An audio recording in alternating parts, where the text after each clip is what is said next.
Mənim bir neçə dostlarım var. Onlardan biri də Taleh Məmmədovdur. Dünən gecə danışırdıq.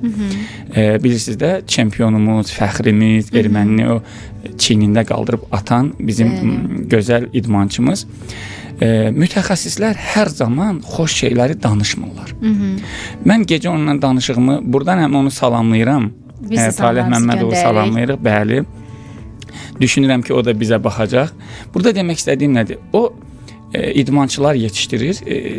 Saylarını unutdumsa üzürlü saysın. 2 qızıl, 2 gümüş, bir də bürünc medal qazandı ölkə üzrə.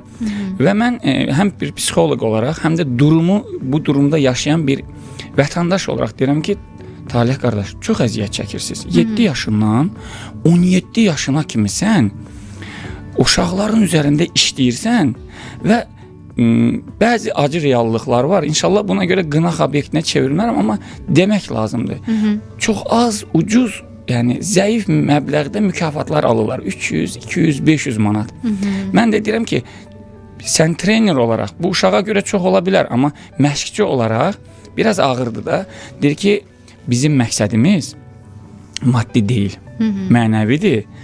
Deyir, biz dişimizi sıxmışıq ki, sözə baxın, cavanları itirməyək, cavanlığı itirməyək.